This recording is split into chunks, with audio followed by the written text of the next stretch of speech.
Ladies and gentlemen, tonight we will analyze Kramnik Aronian match's first game, the opening game.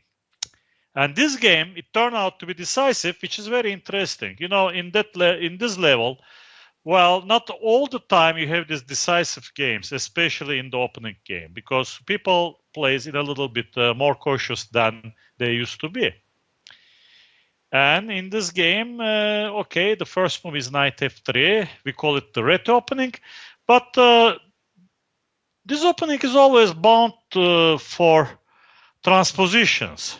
And actually, a proper way to reach the game position could be d4, d5, c4, c6, the Slav defense, sometimes called by Yarmo like the slave defense, and now bishop g5. This is the proper way to go into the game position. But after knight f3, they reached it via this move order. And here, of course, there are two moves, e3, leading to Slav, leading to Meran, branch of semi-Slav, and the other one, which is chosen in the game, bishop g5. Well, this is a more risky line, let's say. I don't know academically which one is doing better these days. After bishop g5, black has two options. One option is to capture on c4 immediately, which has some certain traits parallel to the line which is chosen in the game by Aronian. And we would have this follow-up, namely Botvinnik system, which was played by Klaus Junge even before Botvinnik has come with it. So, obviously, the most interesting line is this one, the main line. It's a very interesting opening, which has been chosen by Kramnik himself. I believe not by Aronian, because in the time he played it, maybe there was only Shirov who was choosing up this line. And there is some similarity with the game position we have. So here, black starts by the move h6. And the name of this variation is the Moscow line, especially after the exchange on f6, it is called the Moscow line. So here, white in some way sacrifices the two bishops. So he gives up the advantage of two bishops, but black's pawn structure is confined at the moment. But as we understand, this is an extremely dangerous issue, because two bishops can always become a really threatening device for black or for anyone who possesses it.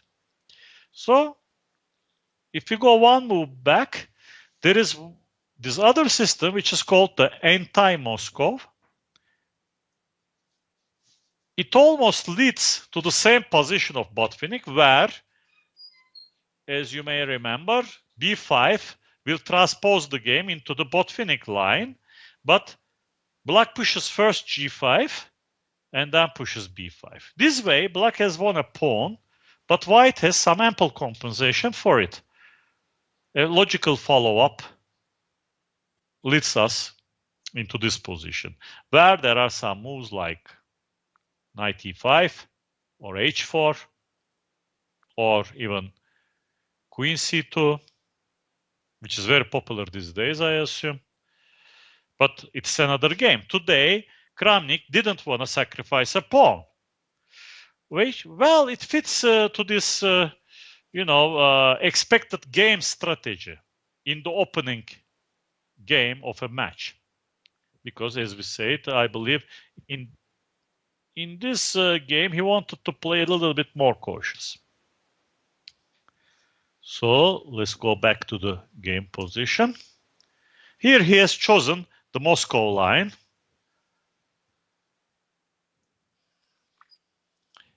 and played e3. With the two bishops, it's interesting because bishop c8 is not working very well at the moment, but of course it has a potential to become a real bishop. There have been many setups, but recently, fianchettoing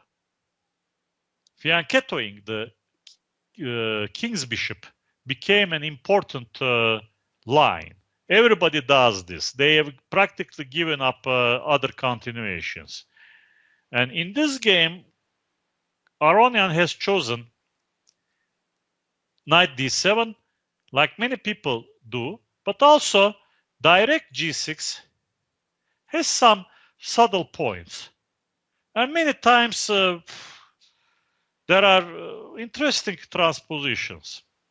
They almost come to the same position in many of the lines. There are some small differences, but I believe that knight d7 is more principled move, where they followed some theory. Here, for instance, my personal choice was queen e7 back in years, trying to control b4 square and trying to prevent b4 thrust. Well, Aronian didn't mind it. And once I also remember that I had a game with Elvest where in this position he went for the most obvious continuation.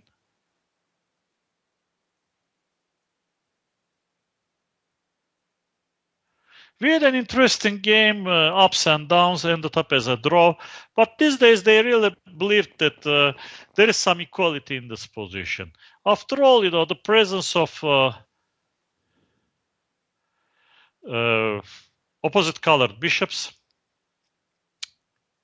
combined with the slightly rotten pawn structure on the king side brings almost some equality. That's why Kramnik came with a modern move, rook e1, which could lead to many transpositions. And here, also, black is in the crossroads, so black is really at the beginning of some junction point. So he really has to choose to push e5 or not to push e5. Another policy is to pull the queen on e7, which could be an outcome of, 10th move bishop instead of bishop g7. If black would have played queen e7 like I did to prevent b4 many times, now white can push e5.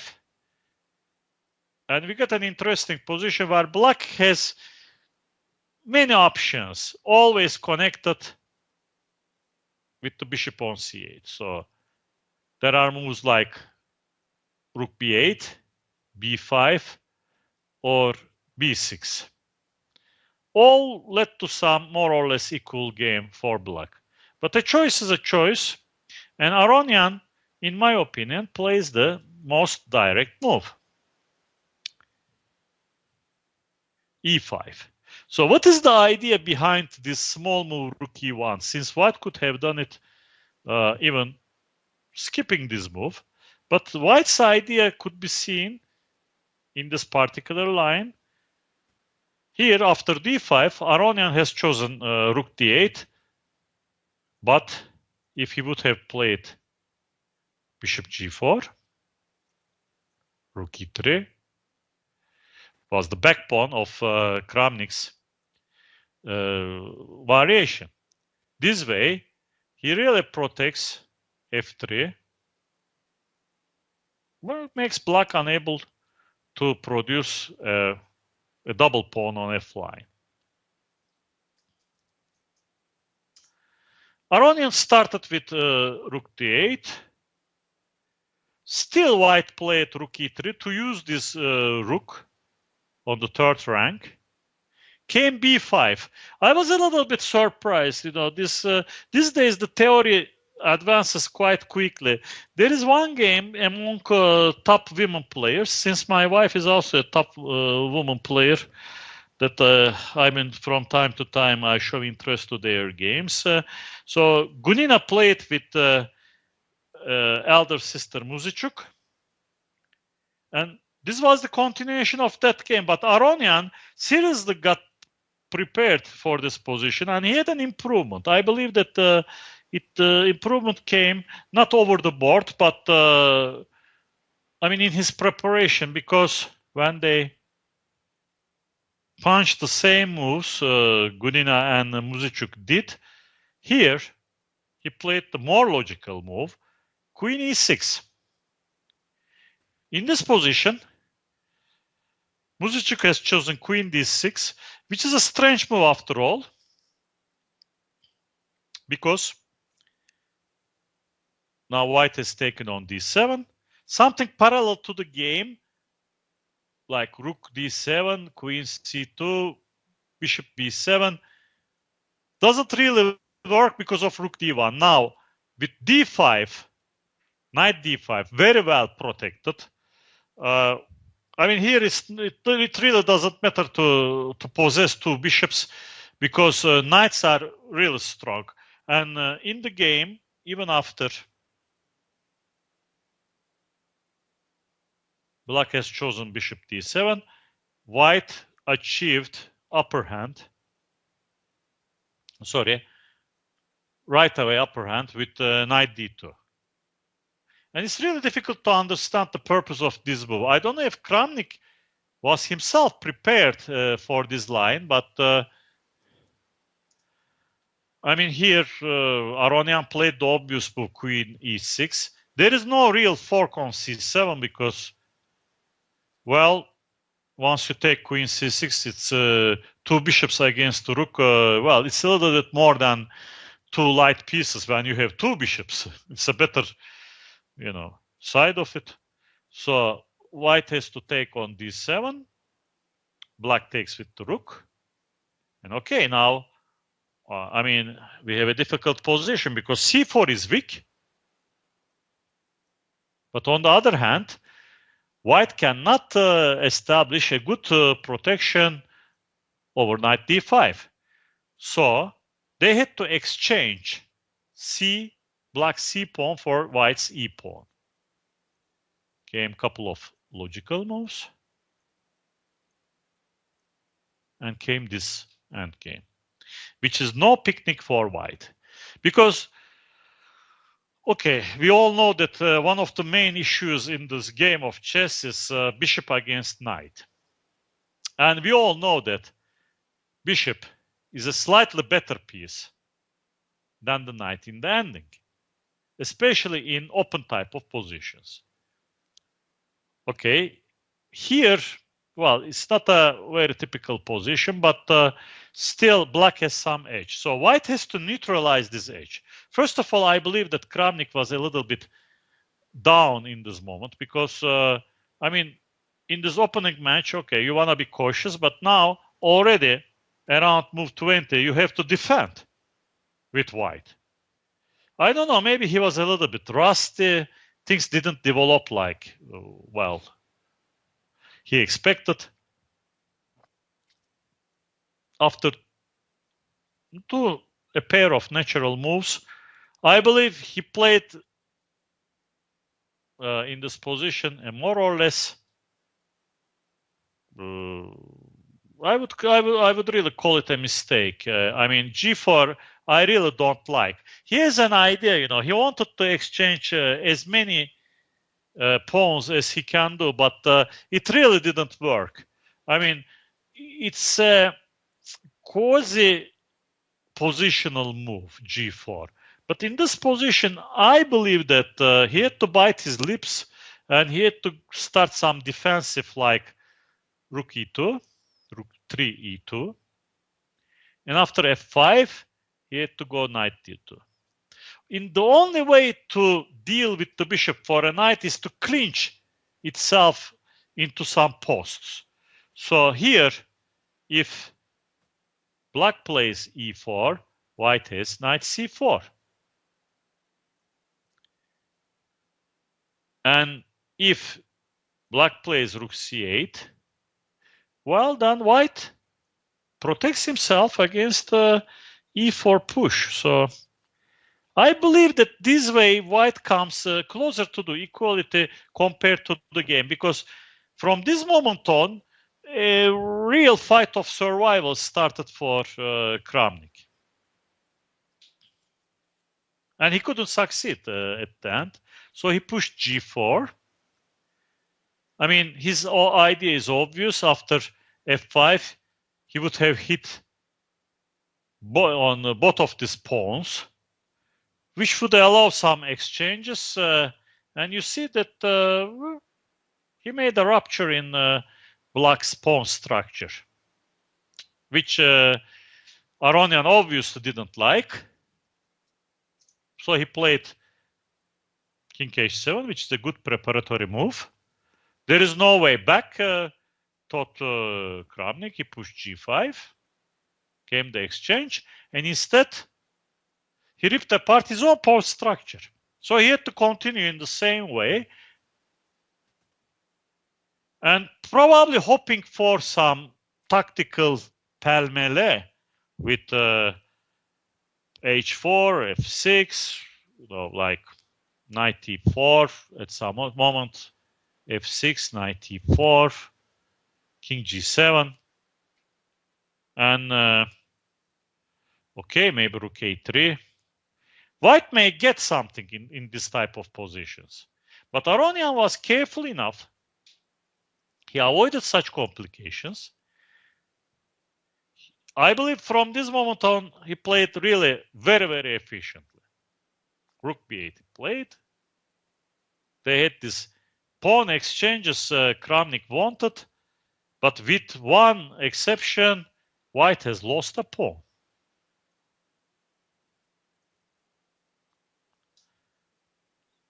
And came this critical endgame. I don't know. I mean, white is in dire straits. The safety of his king has already become a second issue. He's a pawn down. I mean, the amount of material left can make you think that white has some chances to throw this game, but the bishop is really strong, combined with the diagonal and the promotion square a1.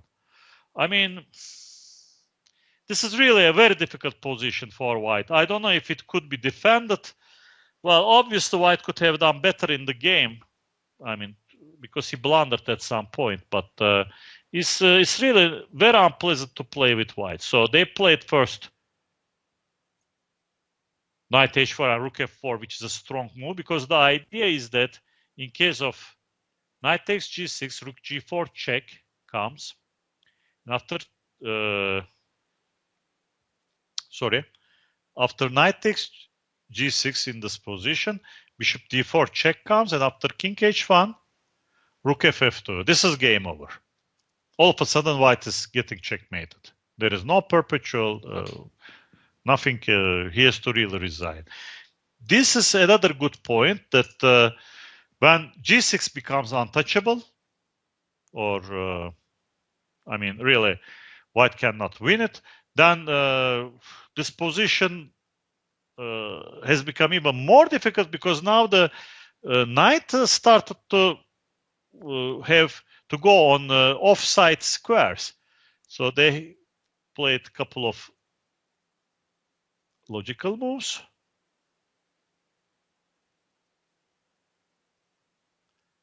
White came up with rook g4. Black now defended the pawn.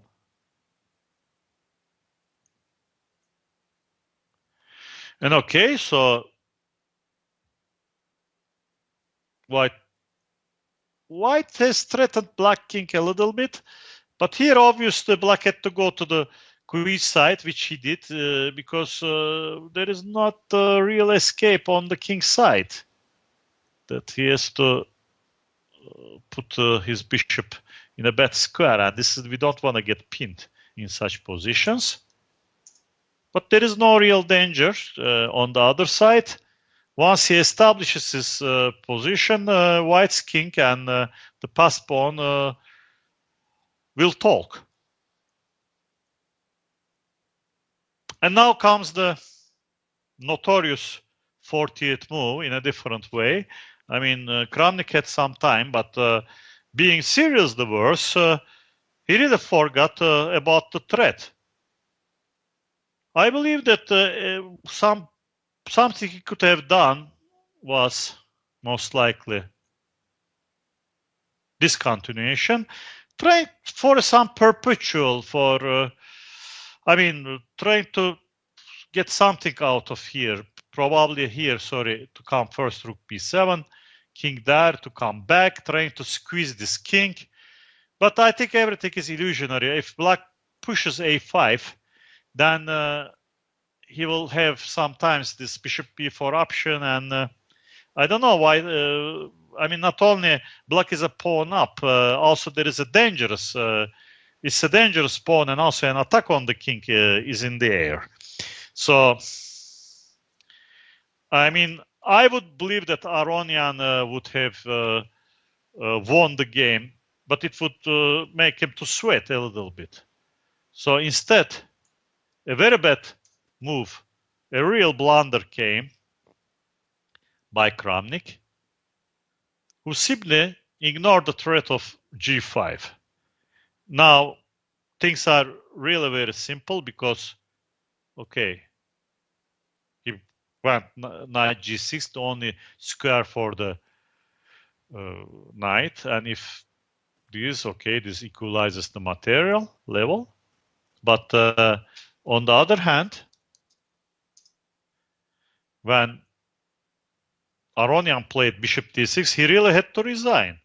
One possible line is like knight e7 to save this knight, and then comes the checkmate. Well, I still believe that Kramnik thinks where he went wrong academically in the opening.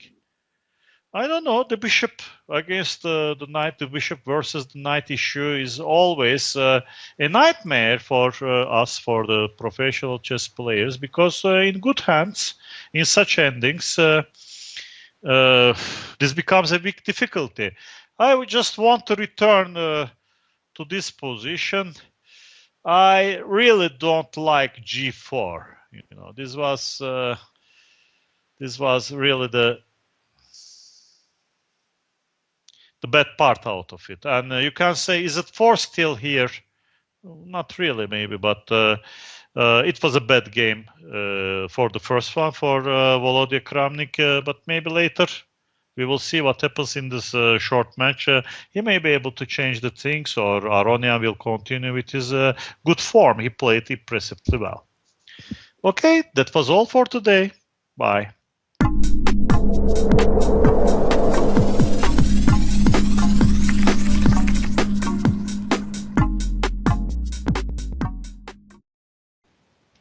Hi there, chess fans!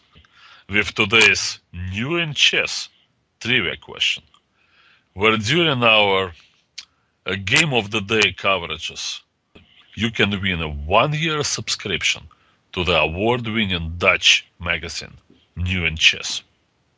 All you have to do is to listen carefully to today's question and send your answer by email to us at trivia@chessclub.com. Please remember to also include your full name, ICC username, and postal address. And here is today's New in Chess Trivia main prize question. In 1994, Aronian won the World Youth Under-12 Chess Championship. What country did the championship take place in?